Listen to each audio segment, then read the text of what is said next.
Hey, I thought I'd call you on my way home. The phone asleep. Jackie's asleep, so I'm walking, but it's cold up here. I'll talk to you later. Bye. Mm. Got your message, bitch. So that's it, It huh? was That's the amazing. show. It's coffee talk with ADIKA. Nothing rhymes with that but chicken tikka. We name drop here with Stefan and all his friends.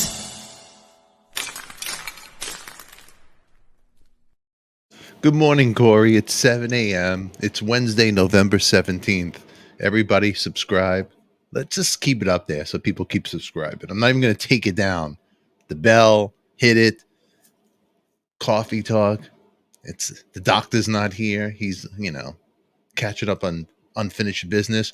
But Apple Podcast, Spotify, iHeartRadio, we're streaming live over there. So Did you piss him off too?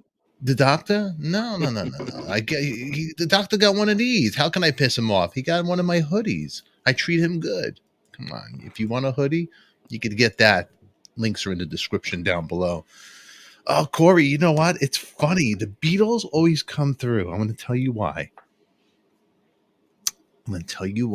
But before we go, we talk about the Beatles, and before we talk about what's trending in the world and all that good stuff, you got a call from Mitch Weissman, and Two of them. up to date as always, and you have your phone off. Mitch Weissman just says in the comments. Well, So, no. Okay, this is the thing. yeah. I something happened with my phone. Some new program. I don't know. Some new security program. But in the middle of the night, anytime anything happens, like I get a news alert Yeah. or a bank alert, the whole phone fucking lights up and the whole room lights up. And I'm thinking someone's coming in. Mhm. So I just turn my phone off when I go to sleep. Problem is, especially since the time changed Yeah. for Yeah. everybody who's not in Arizona, which is the only good state for time. Oh, Hawaii too. Yeah. Problem is that I'm going to sleep at like fucking 8:30. Oh, So really? everybody who calls me after 8:30 doesn't. I don't get to check the messages until 8 the next morning, and they're all pissed off. Oh man! Look, even look, Ashley Alexander is chiming in.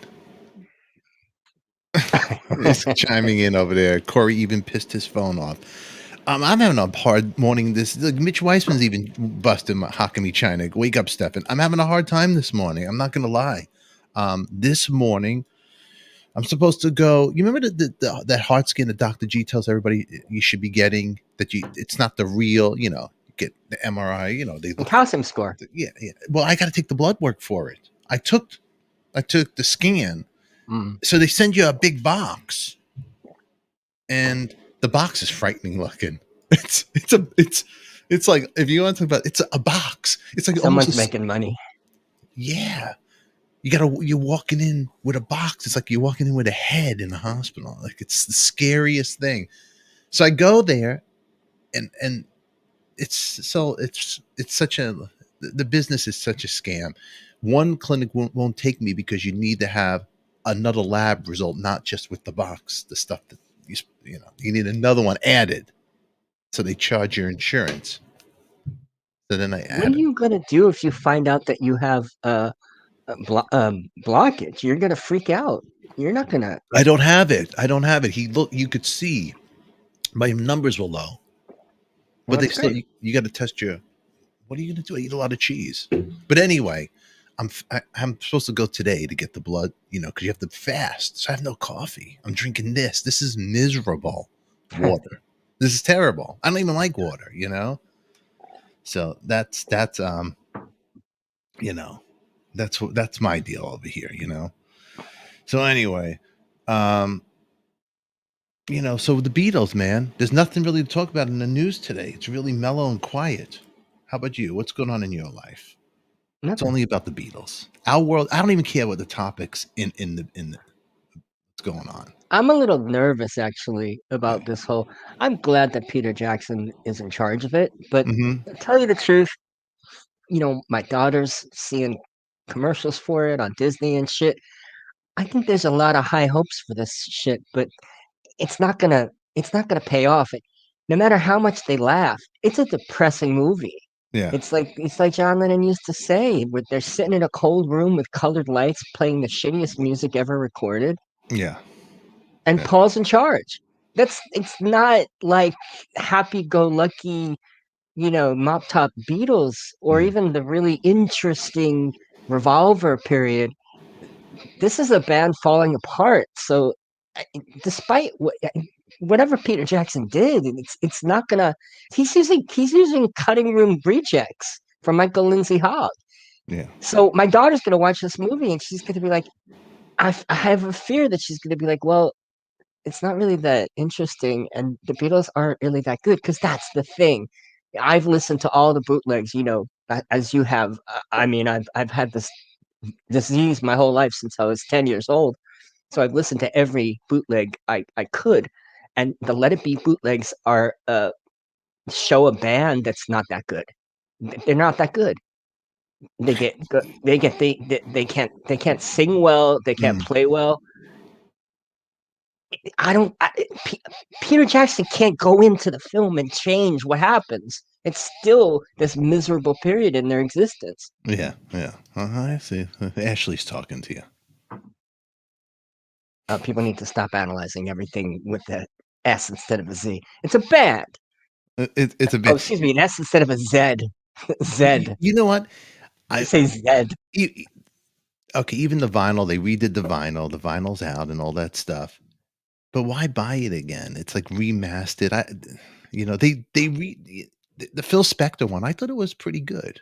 I thought the one he did was great. He added stuff to it. He added the wall of sound to it. And I like to Let It Be Naked, which is the wall of sound off. And I wish Okay, that they released All Things Must Pass like that. so But look at the marketing before the movie even came out. When you think about the marketing, because the original record that came out was the Phil Spector cut because George Martin left. Right, he quit. Basically, is that what happened? Because he didn't no, I produce. don't. George was never asked to do it. He was never asked to do This it. was supposed to just be a rehearsal. George Martin doesn't produce the rehearsals. So It was why did he? rehearsal for. See, what happened was, Let It Be, the movie, the original concept was, this is going to be a concert at the end. They're going to do a concert. Either it's like uh, Mount Olympus or wherever the hell they were going to do Yeah. it, or Mhm. on a cruise ship or whatever. And the whole thing that became the Let It Be movie was just supposed to be B-roll of them rehearsing.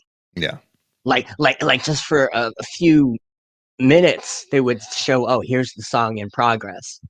Yeah. But that became the movie, which is like, this is for them to have 20 whatever it is, like 800 hours of something in the Beatles life. I don't want to see this. I would rather have them see the 20 hours when they were doing acid. How about the people in the audience? You guys want to see the movie? What do you guys think? I want to know. Steve is here. AH is here. Laura's here. I want to know. Ashley, of course, is here. Mitch Weissman, Broadway's favorites here. Maui Swift wants to know. Everybody wants to know what's going on. So put in the chat. Do you want to see this or not? I kind of, I'm into it. Even when the movie was out, remember it was like really hard to find. It was grainy copies of it. You couldn't find the original movie. That's because this was shot in 8mm, because it was supposed to be rehearsal footage. 8mm. That's what they do, like amateur film as, and it was blown up to 16 to show in the theater. And when they Yeah. blew it up, it was all grainy. Yeah. I mean, I thought it Nothing was they could do great. about that. I mean, what's Mitch saying over here? They own their movie company. I forgot who.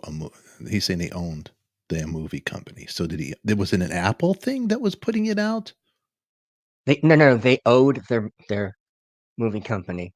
Yeah, Let It Be, I think, was fulfilled a contract to United Artists. I thought they were doing it on Apple, the movie originally, like their own label. No.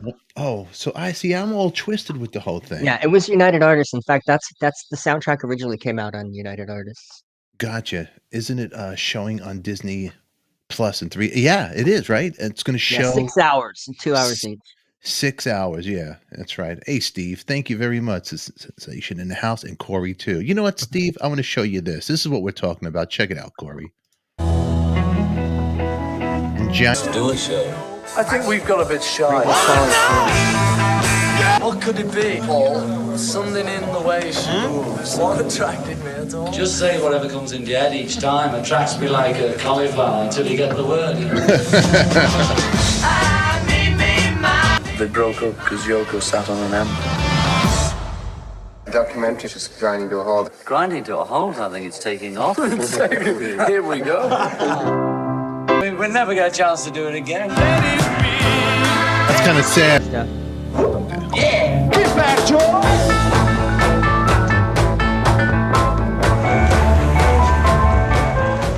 Okay, this is what this is. We would always dig and look for more stuff of the Beatles. It would never get old to us. Of course. And that's what this movie is. You're getting to see. You'd have all these bootleg and these tapes, and you'd listen all the time. You love. I can't wait, but I'm nervous. I'm nervous because my kid's interested in seeing this now, and it's not going to be Beatles in their prime at all. This is Beatles falling apart. I don't care how many times they smile. This is just a depressing setting. Even when they moved to the Apple studio from that horrible film studio, the Apple studio is not where they usually work. That it had just been almost ruined by Magic Alex putting up 24 speakers because he thought that's what a 24 track was. Idiot. And John's on heroin. And John Paul's was in love, yeah, but he was in love with Yoko. It wasn't Yoko who broke up the Beatles. They were growing apart. I like your girl over here says, look, you need both to see it. Too long. We did see it, Deb. We know what the movie's about. Everybody knows what the real movie about. They captured a moment of the Beatles, and the real story is it was a dark period. It was over for them. They were just growing apart from each other. And they missed the moment to actually that would have been the perfect ending for the movie, them being arrested. They were too friendly with the police. They should have not let the police in, and they should have not turned the ramps off. Mal Evans caved. That's right. The guy who was brave enough to hold a gun at a cop caved. It's so crazy. And let the cops turn the amps off. They should have kept the cops out until they stormed the place with what are those things? That would have been the coolest ending to a movie ever. And Ringo wanted it. Ringo was ready to be arrested, let off. He was ready. Yeah. It was everything about that movie was a letdown. And like I said, I am happy that Peter Jackson's in charge of this. I'm happy that he's the guy who brought that World War I footage back to life is going to try and bring this footage back to life. But I just don't think he could bring it out of the mire of the depression that they were in. I sent Mitch a link, but he's not probably going to come on because his wife is probably sleeping. Because I figured he would want to chime in. But hey, it will be new. You know what? Who did a good version of Let It Be? Mitch Weissman, Beatlemania. He captured the moment. They captured it. They did a good version. They did. Well, Mitch did songs like Paul McCartney wasn't singing them at the time. Yeah. I mean, Paul McCartney still, when Beatlemania came out, he only included Yesterday and I've Just Seen a Face and Long and Winding Road. That those are the only Beatles songs you would ever see him perform because he was still under the delusion that Wings would be his main band, the one that he was remembered for. When you heard Mitch sing Long and Winding Road, did you get a tear in your eye wishing the real Beatles were back? I didn't know the Beatles well enough. See, I was 12 when my parents took me, and I really thank them again for taking me. But that was only 2 years into my Beatles obsession, so I didn't really know that their music well enough to notice much of a difference. And this was an actual show that I could go see. And I knew it wasn't the Beatles. I wasn't stupid, but it sounded just like them, and it was a great multimedia presentation. It wasn't just like when you go see a Beatles cover band in the mall. This was they had multimedia film clips, audio clips. It was really a history lesson. It was definitely cool, and and they were all around still, the Beatles. I mean, right now, last night was the premiere of the movie, and I saw Paul McCartney brought his daughter Mary with him. Didn't bring his. I don't think he brought his wife. You see, there's pictures of the red carpet, and he's just with Mary. Nobody else. And then you see Noel Gallagher's there. Mary was supposedly. in it, Was right? she? Was she? Wasn't she the Heather? kid? It was Heather. Oh, it was Heather, right? Yeah. Heather. That was Linda's child, not with Paul. Correct? She had a child before. Correct. And she had it with this guy named Gary or something C. Not Gary C. It was something C. Mitch, your link's Who at died. your email, Gary C. I sent it to your email, Mitch. Mitch goes, where's the link? Yeah, so Heather was in there running around, and you could see her playing in Ringo in the original film. Now, Disney is going to allow the cuss words. Cursing. Yeah. So that's true. They're letting that slide now, Disney. See, Disney's getting, the world's getting PC, but not Disney. Think about that. Cursing isn't PC Oh, well, or not PC. how do you know what they're going to say? They might say use words. I don't think they use the F word in terms of a verb. They just use it as an adjective. There's a difference. You know, they got Lennon all smacked out, and you know. Are they going to address that? Because that's a big downer to his legacy that he would show up for this movie on heroin. The movie itself, McCartney was keeping the band together. It was really his thing, almost like Magical Mystery Tour. It's after Brian Epstein left the Beatles, he was really trying to keep it all together, McCartney, as a band. Well, that's when it started falling apart because Yeah. John didn't want to listen to Paul. John hired Paul. Yeah, it was John's band, but then Paul kind of he was the only one who took any interest in it. So he was, come on, lads. Yeah. And John just wanted to be by himself and maybe do a Beatles album every 5 years, which is what he should have been allowed to do. He should have been allowed to come back instead of being pressured like this movie will show. Or maybe it won't. I don't know. Some of the Lennon that Peter Jackson is showing seems to be into it, but if you listen to his interviews later on, he wasn't really into it. So I don't know what the truth is. Was he into it or not? Did he? He seems like he's in the Beatles here, but he's spiritually and philosophically definitely not. He's thinking about. Well, how about over here? Look at this. Making music with Yoko. This is one of my favorite songs from the movie. That's the moment where he said stop. That's the moment. That's the moment that the argument happened. That's so cool. That's so cool. In McCartney's head, because McCartney comes to the Beatles with these songs fully produced in his own head, which is obnoxious. Hey, Mitch. There he is. Mitch Weissman, what do you think about this? Huh? Tell us. First of all, that clip is great. His vocals are just so easy. And he's up there in that range. It's just like, holy fuck. I mean, how do you sing like that at probably 7 a.m? I just remember doing all those TV shows, Today Show, all this stuff like that, going, how the fuck am I going to do this stuff at 7 a.m? And you get there at 4, but you wake up and you do it. But it really is an intimate thing. And it's actually that little piece of footage, all these little things we've been seeing is better than the entire Let It Be movie that we know. Yeah. So, I mean, it'll be fun. I mean, even the first clip that came with John bouncing around with his t-shirt stretched over his knees. I mean, that was a fun clip. And so, as everybody knows, it's going to be pretty funny. Even Ringo says, you're going to see a lot of fun in this. It wasn't just the depressing film that we all saw. Okay. So we'll see. Hey, Mitch, when you did Beatlemania, did you ever watch like the Let It Be, like to get you in the mood, like the film and all that? We watched, there was a guy in New York, I believe his name was Ron Furmanek, who was the guy that got all these Beatle clips that everybody saw in the news. He provided everything to all the news services back from the early 70s and 60s. Yeah. So when he came he came and brought, I don't know how many hours worth of 16mm films of the Beatles.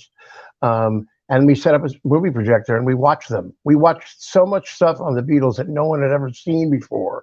We heard all the bootleg stuff in 1976 that never came out to the 80s. So when I watched whatever they did in the 90s, whatever that was, the anthology, I'd heard all those clips before. I'd had recordings all before. I had like 7 takes of Strawberry Fields. I had all that stuff already on cassette in my living room because fans would send it to me during the rehearsal periods. And Fermanac, we watched all this video footage or all these super, 16 millimeter movies at SIR every day to be them, to get the mannerisms and stuff like that. So yeah, it was pretty insane. Yep. Yeah. See, I always wonder because you guys captured the Let It Be session when you went to the piano. Now, Mitch, I swear there was a woman looked like Yoko on the Broadway show. They got rid of her after a while. Yeah. Right? Well, there actually never was, but there were times when, you saw when we saw the Lennon show, the Lennon play or musical, whatever that was, Corey, at the Intermedia, Yoko was in there, and that girl, Gusti Bogak, actually came to visit. Beatlemania was closed by then, but she appeared in some other shows. We even had somebody Pecorino dressed up as Yoko once and appeared in Toronto under my piano. When we were doing Get Back and those songs, it was pretty funny. She sat there in white. There was like a girl that sat there dressed in white, like Yoko. Are we remembering that wrong? Yeah, you are, because there never was a Yoko in Beatlemania ever. Yeah. They made I think later on, when I had left the show to go do it in California, and there was something on people still on Broadway, I think members of the crew used to come out and sit under the piano during not Let It Be, but during because it was the first opening when the orchestra gets rolled out onto stage. Fool on the Hill? The 5 orchestra. No, it was Get Back. No, it was Lady Madonna. Sorry, I said that before. Yeah, so Lady Madonna, we would do that, and I would play the fake intro to Martha, My Dear on the piano, and Joey Pecorino go put that dog on a leash, and then it would go into the song. So it was we just ad-libbed a lot of stuff. We couldn't say, we had no spoken line, so we would just ad-lib stuff that you'd heard the Beatles say, because there was legal issues. You couldn't put words into our mouths. We weren't the Beatles. We were the Incredible Simulation. Wow. So you had to be careful. Even back then, you had to be careful what you said. Yeah, actually, there was this a disclaimer in all the ads. You're not the Beatles, an Incredible Simulation, and there was a thing where people used to say, I actually went up against Larry Iser and the Beatles at the Carlisle Hotel once. He called me in to talk to me to subpoena to talk about the show for lawsuit purposes. And I said, you can't hold the show or the guys responsible because they had the disclaimer. They had and what the guys say, us as kids or young adults are saying, yeah, I play Paul, I play John. If you listen to my interviews, I go, well, I play the bass player. It's even when I did Kids or People too. Well, I don't play Paul, I'm just the bass player. So we were trying not to say it, but you couldn't hold us responsible for what we said because we're actors and you're excited and stuff like that. And it held up. And I remember Iser saying, do you mind if I record this? And I took out my little handheld recorder and go, no, do you mind if I record this? Then he wanted all of my scrapbooks for subpoena purposes. And I made that for deposition purposes. I said, yeah, you can subpoena them. I was a lawyer's kid. It cost them $1,000 to get my scrapbook. And eventually that lawsuit ended the show, right? Yeah, eventually it did. However, what many people don't know is the original judgment was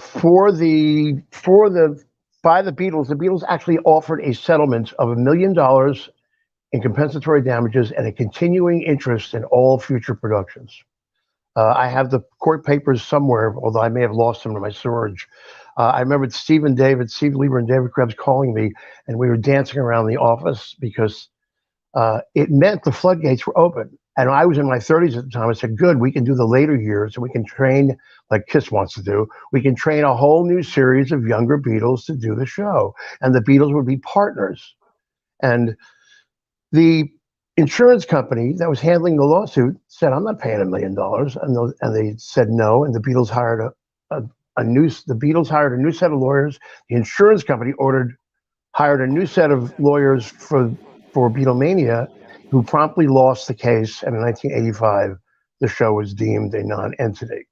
But the performances still went on with the different bands around the world.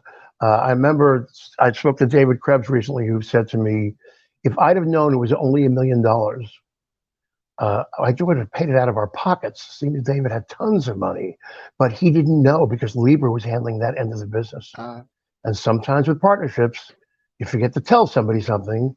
And it was amazing because the judge said, even though they had I can't award you guys the lawsuit. So they offered a settlement. The Beatles offered $1 million, pay us $1 million, and you continue doing the show, and we'll be your partners.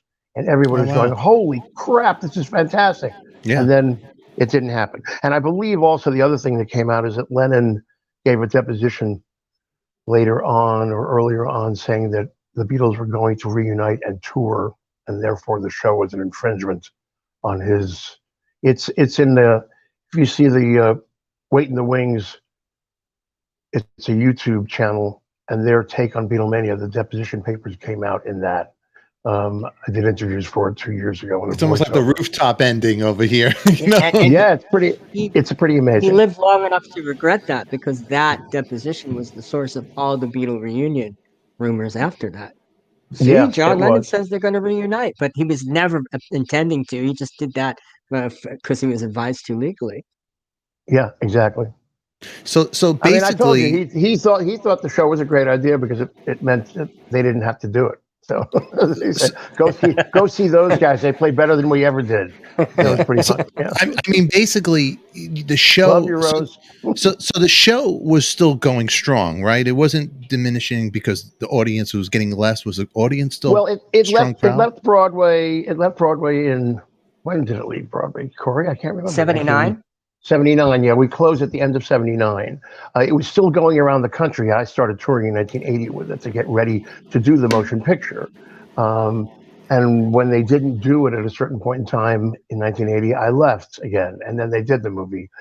So the shows were going on around the country. Where the Beatles got them in the lawsuit was the shows that went around the country started to streamline themselves and didn't have a lot of visuals. So it really became a Beatle concert with back videos behind the bands, whereas the original Broadway show had front screens, back screens, screens that flipped in from the side to show it was more of a media event.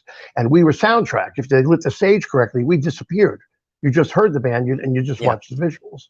So when the Beatles sent camera crews to film the Boston Truck productions or the latter versions of it, it really was a Beatle concert, which is the thing that they were pissed off about, or at least the lawyers got them to be. Even though the judge upheld Beatlemania's right to be a production, so that they did the offering, when the first set of lawyers was removed, they didn't turn anything over to the second set of Beatlemania lawyers, who promptly lost the case. And I never told you this, Mitch, but when you played the Calderone Theater in 1980, that was great. That was my first date. Stacy Tuckman. I took Stacy Tuckman. I was just turned 15. We had to take the N15 bus from Oceanside to Hempstead. Did you see? Were you happen to be there? That was absolutely great. I remember having breakfast with Ron Duguay because we sang the national anthem at an Islanders game. But we at one of the shows, the mayor of Hempstead, his daughter presented me with the key to the city. Yeah, I think I saw that. Yeah, I saw more mayor's daughters give me keys to the city. Cleveland, all over the place in 1980. Everywhere we went, even in Canada, I think Sudbury or whatever. Here's the key to the city. So you still have the key to Hempstead? Yeah. I don't know where the keys are now. They're probably all gone. That's funny. That's funny. Yeah. All right. Well, listen, it's coming out. What really broke up the Beatles? It wasn't Yoko. It was time. It was time that broke up the Beatles. It was John. But they were John was the first one. Yeah, even though McCartney was credited with leaving first to do the movie, it wasn't John quit. Actually, Ringo quit first, then George quit in the middle of filming. They were both talking back in. That's what's great about that clip where they say, "What do we do with George's stuff? Why don't we split it up?" It was great. I loved it. Oh, that is great. It was a lot kinder than what he was reported to have said, which is, well, let's get Eric Clapton. Yeah, exactly. Yeah, we'll just get Eric. I wonder now what Lennon, if he was around, his relationship, or if Harrison was around, the relationship with Clapton would be like nowadays. Clapton's gotten a little off the wall a little bit, huh? Yeah, I that's a whole other story. That's a whole nother Talk about story. a program. Exactly. Yeah. I mean, that would be a good thing to talk about because I don't know how to feel about that. I mean, I've met Eric a few times, and once was in Albuquerque, and Steve Ferroni. I was playing a Beatles show out there, and the guys went to go see some horror movie, and all of a sudden I got a call from backstage in Albuquerque from Steve Ferroni because I just left a message with the production office saying, "You just give him this message," and he said, "Come see the show." So I went to see the show. At the end, I went backstage, and Eric comes out and goes, "Where are the rest of the Beatles?" Because I was the only one that showed up. They went to see a horror movie, and he was absolutely very charming. And unfortunately, the last time I saw him was right after his son died. Connor. Phil. Yeah, Connor I don't died. think he was the same after that, and I think that he probably Yeah. was vulnerable to a Yeah. lot of things that he would not have been had he been a stronger person. He was never an intellectual genius. I mean, he was a musical genius, but man, what that does to you, Yeah. and the tragic way. I remember, Stefan, we were in the city when that happened. I think we might have even gone to that building after. I went and delivered from all the guys from the China Mm. Club. I delivered a handwritten card to the doorman, and I spoke to Eric on the phone, and he wasn't taking anybody upstairs, but he thanked me. But yeah, that was a terrible time. Terrible. Terrible. Yeah, A terrible time. It's just something that never will leave him. So I remember a couple of years ago, there was a picture of Clapton doing his own laundry in a laundromat. They snapped a picture of him. Really? I was like, oh, what a down to earth guy he is. He's doing his own laundry in a coin up in laundromat. But well, when you're on the road, that's what you end up doing. yeah. But yeah, that was the tragedy with his little boy. All right, everybody. It is that time. We're out of here. It's the witching hour. Everybody, I'm going to watch Get Back. I can't wait for it. It's going to be a I great may have to holiday subscribe. movie. Yeah. I'm going to have Corey, to do it. I used are to you do gonna subscribe and cancel. Are you going to do it, Corey? Are you going to watch it? Or are you going to complain Of course, about I'm it? so looking forward to, but I'm actually a little trepidatious. I'm scared because my daughter's looking forward to this, and I think that 6 hours is going to be too much, and she's going to want to turn it off. I think that stuff that we saw already is the funnest stuff in the movie. I can't see Peter Jackson making more fun things happen during that time. That was not Well, a good time. with No. 57 hours, there's got to be more stuff in there than just what we saw. Oh, there's got to be. There's got to be. Yeah, 100%. To find out after all these years there were 57 hours filmed. I mean, because I'm just thinking that the first film, that's all they got. Who thought that this was a good movie? You know, but no, but apparently there's something to be said. And even Ringo said he's seen the footage and it'll change a lot of perceptions of stuff. I'm wondering if they're going to have a narrator this time because it was sorely lacking the first time. You weren't exactly sure of the context of the stuff that you were watching. Well, I wonder, are they going to go back to old footage? Maybe some of the, or maybe they'll have, what do you say? Like, what you just saw before, but they'll have words on the screen. Yeah, exactly. That's okay too. Yeah, that would it would good. be. Yeah, it would be cool if it was. Yeah, I guess so. I can only listen to what's his name, who does all those voiceovers on all on the Penguin movies and stuff like that. Morgan Freeman. Yes. If he does it, I'll be fine. No, or actually Peter Jackson. Somebody with an English accent would be great. Yeah. All right, everybody, we're gonna get out of here. Hit the thumbs up, like Cooking with the Kid. He's directing everybody. Thank you, Cooking with the Kid, and check us out on Spotify. Thanks, everybody. iHeart. Mitch Weissman, thank you for stopping by over here. My wife actually went to work at 6 this morning, so I've been up since 4:45. Oh, so yeah. There it is. I sent you the link before. So I knew you'd pop on here over here. Teresa, great show. Love you guys. Thank you very much, Teresa. Thank you, Donnie 777 and Cooking with the Kid, the super chats, and Steve. You guys are great. Laura G, XOXO, back to you. We love you back. Mitch, we got to talk more about Clapton. I see Ashley Alexander he doesn't want us to go. He's starting to say things about Clapton that before the tragedy happened with his son, he was off the wall. They were saying about Clapton. I'm curious about that. It's more stuff like that comes out. Although when you see the stuff about Cream and all the reunion videos and stuff, he's all very, very good. But there's been a lot of living in England. I think Ashley's right. You hear more of the stuff that comes out. And him and Van Morrison, I don't even want to think about those things. Van Morrison, We need to do a show about great guys in rock, but really are not great guys. They're mean guys. Because Van Morrison's supposed to be a crabby guy as well. Yeah, there's a lot He's of another musicians one. like that. We just don't hear about it. Yeah, That's right. but they're right? smart. That's- If they're smart enough, they stay out of the public eye. Yeah. All right, everybody. We're going to get out of here. Check us out on Spotify, iHeart.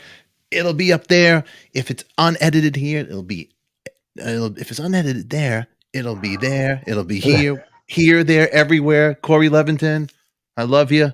See you later. You didn't get nobody upset today. We're all Corey, safe. good to Oh no, talk to you. everybody in the comments is saying that I'm Debbie Downer today. Oh, well, then you did a good job today. He did good. He did good. Actually, Okay. Corey's approach to this whole thing is really very, very good because he's a huge, monstrous Beatle fan, as we all are, and Yeah. he doesn't want to be any more depressed than he was the other times he watched Let It Be. And Yeah, I do. I have it's a healthy PTSD. pessimism. It's a healthy pessimism, and hopefully he'll be the most surprised and happiest out of all of us. All right, we're getting out of here, Corey. When I saw it the first time, it was at Beetle Fest. And Oh I my was God. getting ready to finally see this movie that I had read so much about. And it was like, at the end of it, it was like, man. Exactly. Get rid of the guy already. It's going to be great, everybody. Everybody, we love you. Goodbye. We're out of here. Bye. It's coffee talk with the Tika. Nothing rhymes with that but chicken tikka. We name drop here. With Stefan and all his friends.